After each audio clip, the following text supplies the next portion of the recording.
Hey, welcome in week 11, Ylose campus. Lance Taylor, ylose.com/Lance Dailies, 49 weekly, 99 monthly, $2.99, coming off a 6-3 Saturday for you last week. We're going to give you more winners right here. 5 quick winners right here on Ylose. Make sure you like, subscribe, share. We would appreciate that. We're coming out of the gate.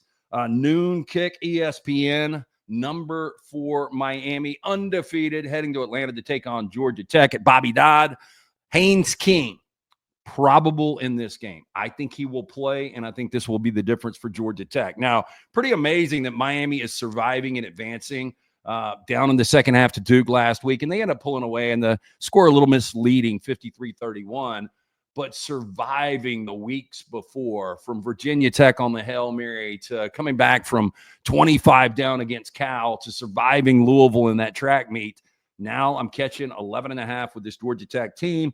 Georgia Tech, I know Miami's won 18 straight road games, which is insane, but Georgia Tech 5-1 against the spread versus Miami since 2017. And in their last 6 home games, not only are they 5-1 straight up, 5-0-1 against the number. Give me the rambling wreck. I will take Georgia Tech plus the 11.5, depending on where you are shopping that. That is game number 1 out of the gate for you. Next game, very random, but this team is ranked. Army undefeated. Bryson Daly did not play last week. He is questionable. It's an undisclosed injury. Very weird, but Jeff Monken said he is going to give it a shot this week in practice. It will be a game-time decision. Dwayne Coleman was not really good in his absence. They ended up winning the game 20-3. Offense really struggled. Coleman, 46 passing yards, 42 rushing yards, night and day production from when you have Bryson Daly in that lineup.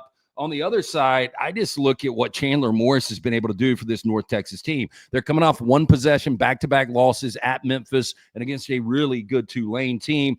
But Chandler Morris, former TCU quarterback, who would have been their starter, by the way, the year they played for the national championship, he gets hurt. Max Duggan comes in. The rest is history. Chandler Morris, really good quarterback. Already 4 times this year for the Mean Green. He has gone 400+.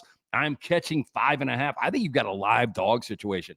I think realistically, take a look at what this money line is, and I'm going to try to update you where we currently sit on the money line with North Texas. But I think you really give it a look. I think Army has been an incredible story. Obviously easy to pull for one of our military academies. This number's down to 4, and you get plus 150 back with North Texas. I probably wouldn't flirt with that too much. I probably would rather take the 4 in this spot, but give it a look. I do think North Texas will win this game outright. So there you go. Back-to-back dogs, back-to-back games in their home stadium from Atlanta to Denton, Texas. Next game, I'm going to go another random one for you. Nevada and Boise State. We've been backing Boise, and we've had success with this. This is their highest rating right now at number 12 since they were number 8 back in 2011. They have won and covered 5 straight. Over their last 11 games, 9-2 straight up, 8-3 against the number. And when they're a heavy favorite, 17+ since 2017, they've been a covering machine. 21-0 straight up, but 18-2-1 against the number. We're laying a significant price here. Again, doesn't really matter as long as you get home with it. And I still think they're trying to play Ashton Genty, who's kind of fallen behind both Travis Hunter and Cam Ward in the Heisman talk. But this number at 24, I think they cruise to victory. This could be one of those rocking chair games we talk about over at halftime. Boise up like 35-7 at halftime, and you really don't have to sweat it. So another home team right there with Boise State. Now the 2 big games in the SEC, Georgia at Ole Miss. Now here's the thing. Georgia does nothing but win big games. On the other side, Ole Miss and Lane Kiffin, they're not used to being in this situation. I will say, though, Carson Beck, one of 4 quarterbacks over the last 20 years to throw 3+ picks in back-to-back games and win both of those games. I think it shows you a couple of things. First of all, this Georgia team has got a lot of talent surrounding him. And I think it also shows you that Kirby Smart is able to continue to go with his guy, not worry about it. Carson Beck was viewed as maybe the best quarterback coming into 2024.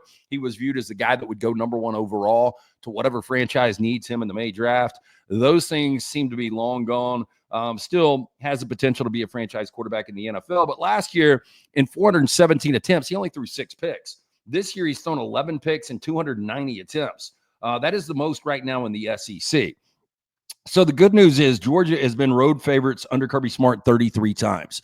They are 30-3 in those games. They've lost one in Baton Rouge, one in Tuscaloosa, one in Auburn, and I think they're going to lose this one in Ole Miss. Just the way right now Ole Miss's defense is playing, the offense is popping. Right now, when you look at Jackson Dart, he is leading the nation in quarterback efficiency. And right now, this is an LSU defense, or excuse me, an Ole Miss defense that is playing lights out. They also lead the nation in yards per play at 7.7. It's going to be a little bit different, tougher sledding against this Georgia defense, but I'm going to take Ole Miss plus the 2.5, just checking for an updated number here. And I know a lot of people are out there like, you never get Georgia at a price this low. Going back to the Texas game, we saw what happened there. But yeah, I'm taking Ole Miss plus the 2.5 in a dog spot here. And then our final game under the lights, Tiger Stadium. If you've never been before, it is quite the scene. And I've been for this matchup 6-7 times, and this is pretty crazy. So Jalen Milroe is coming off his 3 lowest rated quarterback games in a row. I will say he looked a lot better against Missouri. Alabama's got momentum in that Missouri game, shutting out the Tigers 34-0. And on the other side, LSU goes before the bye from up 10 at halftime against Texas A&M to losing the game by 15. And the problem is, I think Garrett Nussmeier, this guy's a gunslinger, but I think the confidence a little bit shot in his final 19 attempts against A&M, 3 picks. He turns the football over against this Alabama team. They've got serious issues. You look at Alabama, their last 5 trips to Baton Rouge, 4-1 against the number. They have been strong there. Now, the last 4 head coaches, their first matchup against LSU, they've all lost, even going back to Nick Saban. The last head coach to win their opening game against LSU was Gene Stallings, who did win 1 national championship in 1992. The last time, though, an Alabama coach won their first matchup against LSU was 1990 with Gene Stallings. Look, Alabama hasn't lost 3 straight road games since 2006. They lose in Nashville to Vanderbilt. They lose in Neyland to Tennessee and Knoxville, and now they roll into Baton Rouge coming off a bye. 2 outstanding coaches in Brian Kelly and Kalen DeBoer, but I am going to give the nod here to Jalen Milroe making the plays. Alabama forcing a couple of key turnovers. Tight game, but I'm laying the 3 on the road. So to recap, we have Georgia Tech plus double digits at home against Miami, who is hanging on to their undefeated lives. We also have North Texas behind a big game from Chandler Morris and Bryson Daly, not 100% even if he plays. North Texas plus the 4 in that spot. We've got Boise State minus 24. We think this is going to be a curb stomp against Nevada. Ole Miss taking out Georgia plus the 2.5. And finally, Alabama minus the 3. 7:30 kick, ABC Saturday night. There you go. 5-0 for you right there at Ylose. Very simple to get all the plays every single day, and college hoops available as well. The daily package, $49, the weekly, $99, the monthly, $2.99. It's that simple. Ylose.com/Lance. Make sure you like, subscribe, share this with everybody out there. It's week 11. Let's get after it. Let's win. We've only got so many regular season weeks left in college football, but I just handed you guys 5-0. Let's get it right here at Ylose.